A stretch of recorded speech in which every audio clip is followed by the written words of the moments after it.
ஓம் நம சிவாய. வணக்கம் நேயர்களே, அலர்மகள் அஸ்ட்ரோ சேனலுக்கு உங்களை அன்புடன் வரவேற்பது உங்கள் ஜோதிடர் ஸ்ரீ கந்தசுவாமி. இன்றைய பதிவில் ஏப்ரல் மாத ராசி பலன்களை பற்றி ஒவ்வொரு ராசிக்கும் விரிவாக பார்க்க போகிறோம். இதே ஏப்ரல் மாதத்தில் தமிழ் புத்தாண்டு பிறக்கப் போகிறது. உலகத்தில் உள்ள அனைத்து தமிழர்களுக்கும் இனிய தமிழ் புத்தாண்டு நல்வாழ்த்துக்கள் சொல்லிக்கொள்கிறேன். நேயர்களே, எங்கள் சேனலை முதல் முறையாக பார்ப்பவர்களாக இருந்தால் சப்ஸ்கிரைப் பண்ணி வைங்க. ஜோதிட ரீதியாக பல சூட்சும தகவல்கள் தொடர்ந்து வரப்போகிறது, பார்த்து பயன்பெறுங்கள். உங்கள் நண்பர்களுக்கும் ஷேர் பண்ணுங்க. ஜோதிட ரீதியாக ஒரு சில விஷயங்களை உங்ககிட்ட சொல்ல விருப்பப்படுறேன். இந்த ராசி பலனில் எதை வச்சு பலன் எடுத்து சொல்கிறேன் என்பது பலருக்கு தெரிஞ்சிருக்கலாம். தெரியாதவங்களுக்கு விளக்கி சொல்கிறேன். கோச்சார கிரக நகர்வை வைத்து, அதாவது இன்னைக்கு இருக்கும் நாளில் கிரகங்கள் எந்தெந்த இடத்துல எப்படிப்பட்ட அமைப்பில் இருக்கு என்பதை வைத்து கணித்து அதில் வரக்கூடிய பலன்களைத்தான் சொல்லிட்டு வரேன். ஒருத்தருடைய தனிப்பட்ட ஜாதகத்தில் உள்ள கிரகநிலைகள் மற்றும் அவங்களோட வாழ்க்கை முறையோடு நான் சொல்லக்கூடிய பலன்களை சேர்த்து வைத்து பார்க்கும்போது ஒரு புரிதல் கிடைக்கும். ஒருத்தருடைய தனிப்பட்ட ஜாதகம் என்பது அது அவங்களுடைய பிறந்த நேரம், பிறந்த தேதி மற்றும் பிறந்த இடத்தை வைத்து எடுக்கப்படுவது. ஒவ்வொருத்தருக்கும் அது மாறுபடும். ஒன்றாக பிறக்கக்கூடிய குழந்தைகள் கூட வேற வேற குணாதிசயங்களோட படிப்பு அமைவதற்கு காரணம் கணநொடி வித்தியாசமாக கூட இருக்கலாம். நான் இங்கே சொல்லக்கூடிய ராசி பலன் என்பது ஒருத்தருடைய தனிப்பட்ட ஜாதக பலன் கிடையாது. இது அந்த ராசியில் உள்ள பல கோடி மக்களுக்கான பொதுவான பலன் என்பதை சொல்லிக்கொண்டு இப்போ நாம் ஏப்ரல் மாதத்தில் உள்ள கிரகநிலைகள் எப்படி என்பதை பார்க்கலாம். ஏப்ரல் மாதம் 1ஆம் தேதி பௌர்ணமியில் ஆரம்பிக்குது.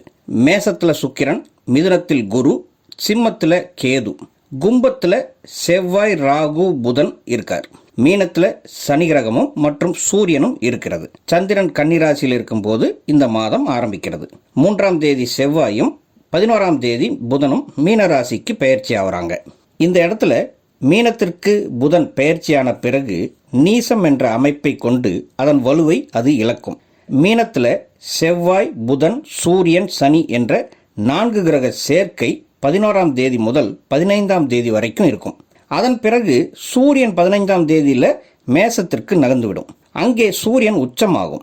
20ஆம் தேதி மேசத்தில் இருந்த சுக்கிரன் ரிஷபத்திற்கு பெயர்ச்சியாகி தன்னுடைய சொந்த வீட்டில் ஆட்சி பலம் பெறப்போகிறார்.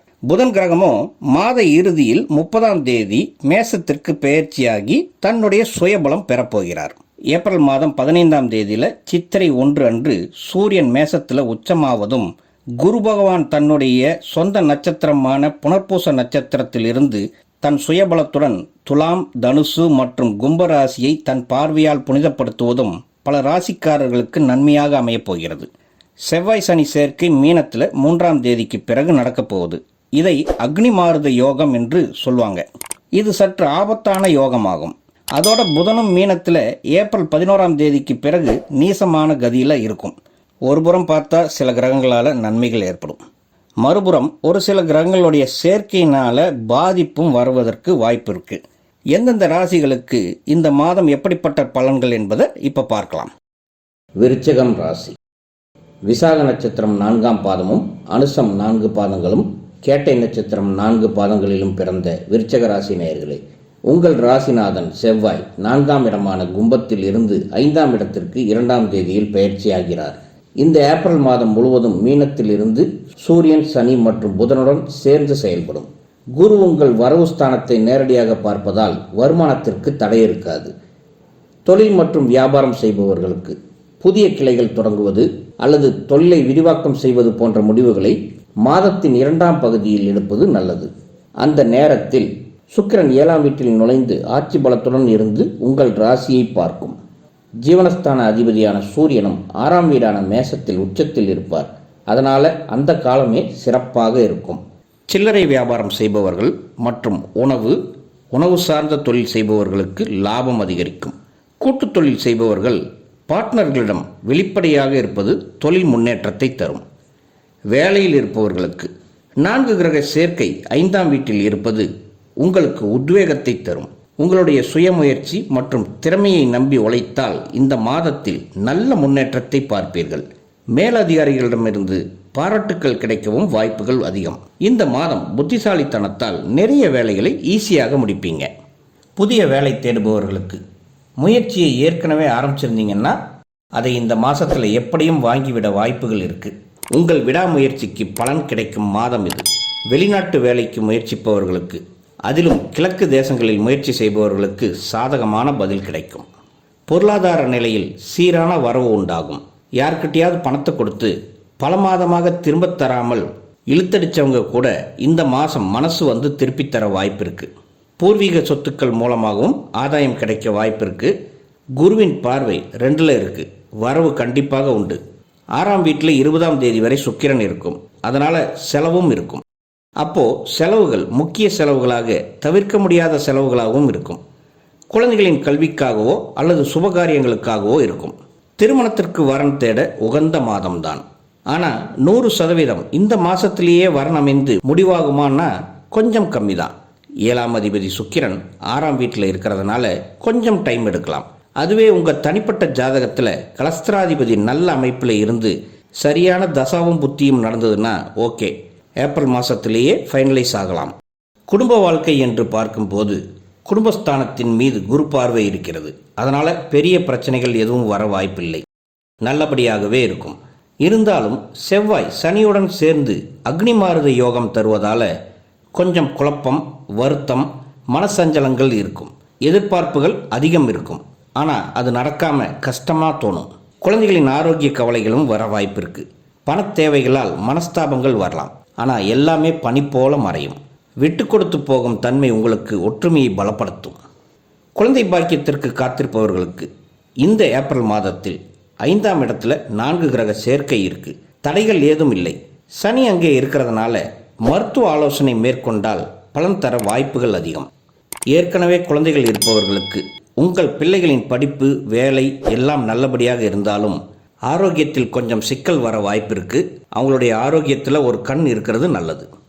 விருச்சக ராசி பெண்களுக்கு ராகு கேதுவின் தாக்கம், 5 குடைவன் 8ல் இருப்பது ஆரோக்கிய விஷயத்தில் கவனமாக இருக்க சொல்லுது. குடும்பத்தில் உங்கள் பேச்சுக்கு மதிப்பு கிடைக்கும். பொருள் சேர்க்கையும் உண்டாகும். சுயமாக தொழில் செய்யும் பெண்களுக்கு தொழிலில் வளர்ச்சி இருக்கும். ஏற்கனவே சொன்னது போல உங்கள் தொழிலில் ஏதாவது மாற்றம் செய்வது அல்லது விரிவாக்கம் செய்ய நினைச்சா மாத பிற்பகுதி பெஸ்ட்டாக இருக்கும். மாணவர்களுக்கு இது ஒரு கலவையான மாதம். சூரியன் செவ்வாய் 5ஆம் வீட்டிலிருந்து உத்வேகத்தை தரும். புதன் உங்களுக்கு அறிவாற்றலை ஷார்ப்பாக இருக்க வைக்கும்.